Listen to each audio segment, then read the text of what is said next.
There are places that fall out of time, fragments of the past, lost in the present. I was always looking for them. My name is Arthur, and I am a lighthouse keeper. Or rather, I was. I chose this job not for the money, but for the silence. For the chance to be alone with myself, the sea, and the sky. I found what I was looking for on a rocky island with the ironic name of Quiet Haven. But the silence I found there wasn't empty. It was filled to the brim with a lurking horror. The island was just a granite rock jutting out of the cold, northern waters. The only structure on it was the lighthouse itself, an old stone tower that had grown into the rock like an ancient fang. My predecessor, an old man named Simon, looked worn out when he was handing things over. Not just from old age, but from some deep, bone-seated fear. "It's simple here," he rasped, handing me a heavy brass key. "The main thing is, you watch the light. From sunset to sunrise, don't turn it off for a second, no matter what happens." He paused, then added, looking not at me but at the dark water, "And don't look down. When the fog is thick, just don't look." I thought at the time that these were just an old man's superstitions. The first few weeks were idyllic. I cleaned the giant lens, checked the diesel generator, listened to the cries of gulls and the sound of the surf. A monotonous, measured life. At night, I would sit in the small room just below the lamp and read. The lighthouse beam, rotating, sliced the darkness into even, hypnotic pieces. The strangeness began with the arrival of the autumn storms.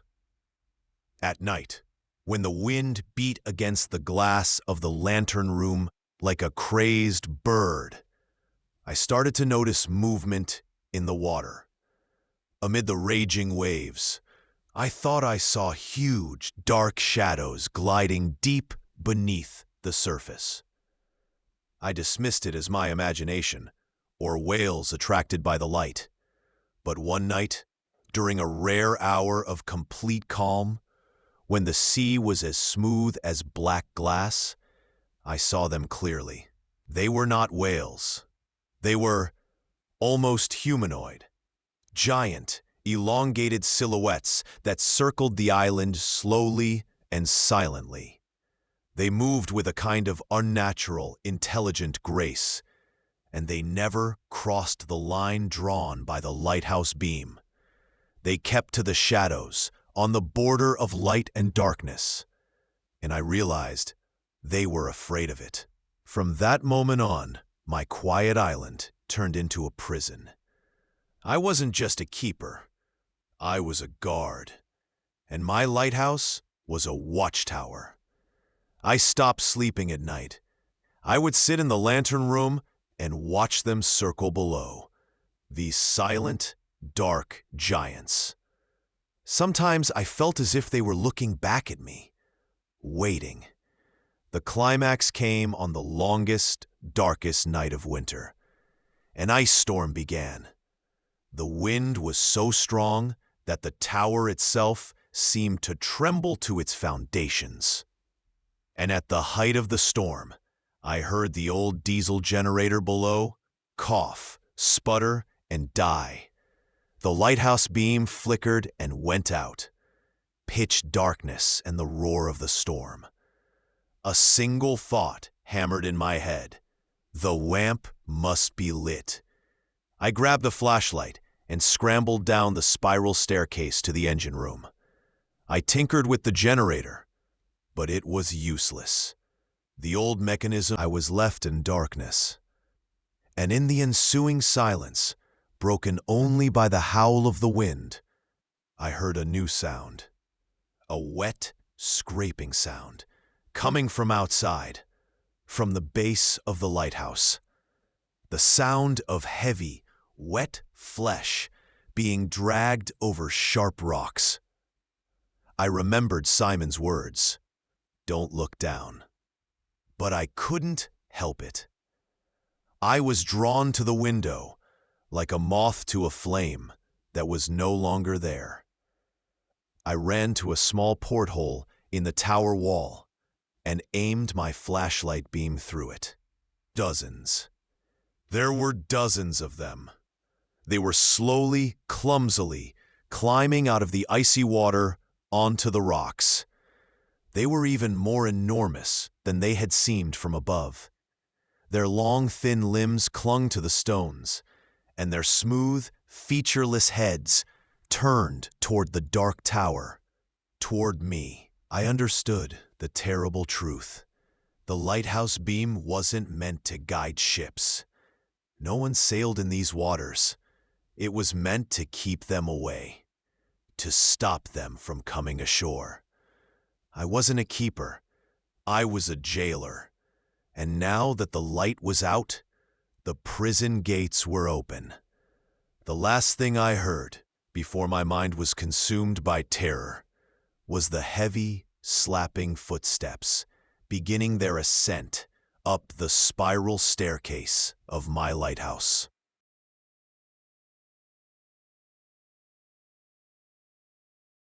When the Morozov family moved into an old house on the outskirts of town, they believed their luck had finally changed. Spacious rooms, a large garden, and a quiet street. Everything seemed perfect for a fresh start. Their 7-year-old daughter, Anna, was especially thrilled. To her, the new home was like a giant castle full of secrets and adventures. She ran up and down the stairs, opened doors, and peeked into every corner. That's how she found the heavy wooden door that led to the basement. The basement greeted her with the smell of dampness and dust. The weak beam of her phone's flashlight revealed old furniture, broken boxes, and thick cobwebs. In the farthest corner, sitting on a broken wooden chair, was a doll. A porcelain face with cracked lips and faded cheeks looked strangely alive. The doll wore an old-fashioned dress, once white with flowers, now yellowed and stained by time. Anna carefully picked it up in her hands. "Mom! Dad! Look what I found!" she shouted, running upstairs. Her parents exchanged glances. Her mother frowned, but tried not to show her disgust.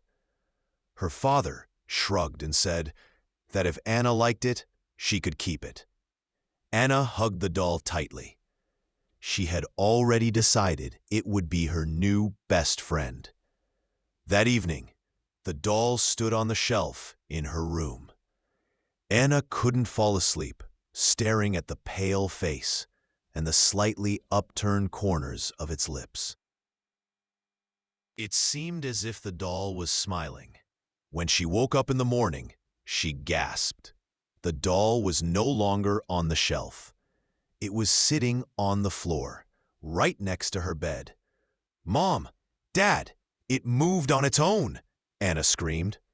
Her parents only laughed. Her father said she must have put it there herself and forgotten. The next night, Anna woke with the strange sensation of being watched. In the faint moonlight, she saw that the doll's eyes were no longer looking to the side like before. They were staring straight at her. Terrified, she screamed. Her mother rushed in, picked up the doll, and placed it back on the shelf. But in that moment, she noticed something unsettling. The doll's gaze shifted again, returning to its original position. Over the next days, the doll began showing up in different places, first near the door, then on the kitchen table, then in the bathroom. Anna insisted she hadn't moved it. Her parents tried to ignore it, but her mother grew uneasy. She started having nightmares, the doll standing at her bedside, whispering in a language she couldn't understand. One night, the mother woke to a faint tapping sound. Creeping into the hallway, she froze. The doll was leaning against the wall. Beneath it, a dark, wet stain spread across the floor, with a trail leading straight down to the basement. The next day, she spoke to a neighbor, an elderly woman who lived across the street. When the conversation turned to the doll, the woman's face turned pale. She whispered that another family had once lived in the house, also with a daughter. That little girl was always seen playing with the doll. Then one day, the entire family vanished without a trace. The police found nothing. The only thing left behind was the doll. Panicked, the mother demanded they get rid of it. Her husband took the doll and threw it away in the trash bins outside. But the next morning, Anna was sitting with it in her hands. The doll was perched on the windowsill, staring into the yard. Anna cried, insisting she hadn't brought it. After that, the house was no longer the same. At night, they heard footsteps. Objects disappeared and reappeared in strange places. The air often filled with the smell of damp earth, as if the basement itself was breathing. Anna spent more and more time with the doll. She whispered to it by the window, then giggled as though hearing answers. When her mother tried to take it away, Anna screamed, "Don't touch her! She's mine! She understands me!" There was something unnatural in her voice. One night, her father woke to the sound of laughter. It was Anna's, echoing through the house. He walked to her room and heard her whispering, "Yes, I want to. I'll go with you." His blood ran cold. He burst through the door. Anna sat on the floor in the dark, and the doll stood in front of her. And then he heard it too. A second voice. Thin, raspy, not coming from Anna's lips, but from the doll itself. In panic, he grabbed the doll and threw it into the fireplace, where embers still glowed. The porcelain face cracked, and the room filled with the stench of burning. Anna screamed in agony, as if she herself was on fire. The flames roared higher, and for a split second, he thought he saw a tiny figure moving inside the fire. The next morning, Anna was gone. Her room stood empty, the window wide open. On the windowsill sat the doll, perfectly intact, without a single crack. Its eyes stared directly at the parents. To this day, neighbors claim they still hear a child's laughter from inside that house. The windows are boarded up, the rooms long abandoned. But some swear they've seen a little girl standing behind the glass, and on the windowsill, as always, sits the porcelain doll. Its eyes follow anyone who dares to walk by.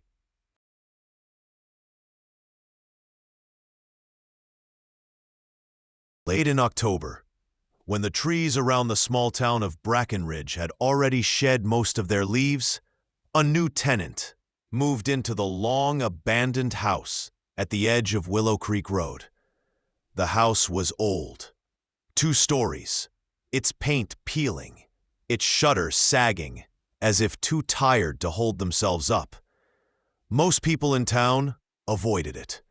Children dared each other to step onto the porch at night, but no one lingered there for long. They said the house had been empty for nearly 30 years, since the strange disappearance of the Holloway family. The new tenant was a young man named Daniel Mercer. He wasn't from Brackenridge. He had grown up in the city, where he worked as a freelance writer. He wanted solitude, somewhere quiet to work on his novel. The cheap rent drew him to the Holloway house, and though the landlord's eyes had shifted nervously when handing him the keys, Daniel dismissed it as small-town superstition. He liked the quiet, the distance from neighbors, and the endless woods stretching behind the property. On his first night, he noticed how unnaturally silent the area was. Even in the countryside, there should have been the sound of crickets or owls, the rustle of leaves in the wind. But the only thing Daniel heard was the faint ticking of the grandfather clock in the hall, though he didn't remember seeing it when he moved in. The clock was tall, dark, carved with curling shapes that almost resembled faces. He thought it must have been left by the previous owners. That night, he dreamed he was walking through the woods behind the house. The trees seemed to lean toward him, their branches clawing at his coat, their trunks whispering words he couldn't quite make out. At the center of the forest, he saw a clearing with a stone well, its opening covered by a heavy wooden lid. From inside, something whispered his name. He woke up drenched in sweat, heart hammering, the sound of his name still ringing in his ears. During the following days, Daniel tried to focus on his writing, yet the house had a way of distracting him. Doors he swore he had closed stood ajar when he returned. The grandfather clock chimed at irregular hours, sometimes in the middle of the night, and in the stillness of the house, he often thought he heard faint footsteps upstairs, though he lived alone. One evening, while organizing the dusty shelves in the study, Daniel found a box tucked behind a row of old books. Inside were several black and white photographs of the Holloway family. A stern-looking father, a pale mother, and 2 children. In every photograph, no matter the setting, the children's eyes were strangely blurred, as if the camera couldn't capture them properly. At the bottom of the box was a brittle newspaper clipping. The headline read, "Local family vanishes without a trace." The article explained that one night, in 1973, the Holloways disappeared. Their dinner table was set as if they had been about to eat, but every chair was empty. The police found no bodies, no signs of struggle. Only the grandfather clock remained, ticking steadily in the hall. That night, Daniel couldn't sleep. The air in his bedroom felt heavy, pressing against his chest. At around 3 in the morning, he heard the unmistakable sound of children laughing in the hallway. He froze, clutching the blanket. The laughter grew louder, moving closer to his door, until he swore he could hear small hands brushing against the wood. Gathering courage, he leapt from the bed and yanked open the door. The hallway was empty, stretching into darkness. Only the clock remained, its pendulum swaying, its carved wooden face seeming almost to smile. The next day, Daniel tried to rationalize. Old houses creak. The mind plays tricks when one is overtired. But unease lingered. He went into town to ask about the Holloways, though most locals avoided the subject. An elderly man at the diner finally muttered that the family had been taken by the well. When Daniel pressed him, the man only shook his head and walked away. That afternoon, Daniel decided to explore the woods behind the house, hoping to shake off the strange fear that clung to him. The forest was dense, the trees gnarled and old. After walking for nearly an hour, he stumbled into a clearing. At its center was the well from his dream, covered with a wooden lid, moss growing thick along the stones. The air around it was unnaturally cold, and though the woods were quiet, Daniel thought he heard whispers drifting from below. His name again, faint, drawn out, as if spoken by many voices at once. Terrified, he stumbled back and ran to the house, refusing to look over his shoulder. That evening, he tried to convince himself he had imagined it. But when he sat down to write, he found that the words on his screen were not his own. Line after line appeared without his typing. You are ours. You came to us. You belong to the well. Panicking, he shut the laptop, but the grandfather clock immediately began chiming, each strike louder than the last, until the sound shook the floor. Then, silence. The following nights grew worse. Shadows flickered along the walls, though there was no light to cast them. His reflection in the hallway mirror seemed to move a split second slower than he did. And always, at exactly 3 a.m., came the children's laughter, circling closer and closer to his room. One night, unable to take it any longer, Daniel decided to leave. He packed his bag, grabbed his keys, and headed for the door. But the front door would not open. The handle turned, but the wood felt as solid as stone. He tried the windows, but they wouldn't budge. The house would not let him leave. Desperate, he heard footsteps approaching behind him. Turning, he saw the Holloway children at the end of the hallway. Their eyes were empty sockets. Their mouths stretched into unnatural smiles. They raised their hands in unison and pointed toward the woods. Daniel felt his body move on its own, as though invisible strings pulled him. He walked out the back door, across the yard, and into the forest. The night was darker than any he had ever seen, the trees looming, the air freezing. The children's laughter guided him until he reached the clearing. The well waited. The wooden lid had already been pushed aside. From the depths rose a sound like hundreds of voices whispering all at once, promising release, promising belonging. He tried to resist, but his legs carried him forward. Peering into the well, he saw only endless blackness, deeper than the earth itself. Yet in that darkness, shapes moved. Pale faces, reaching hands, hollow eyes. They stretched upward, whispering his name, begging him to join them. And then, with one final shove from behind, Daniel fell. The townsfolk say the Holloway house is empty again. The landlord never speaks of Daniel Nurser. But sometimes, late at night, those who dare to walk Willow Creek Road claim they hear the faint ticking of a grandfather clock carried on the wind. And if they listen closely, they might hear children laughing just beyond the trees, calling them toward the forest where the well waits, patient and hungry.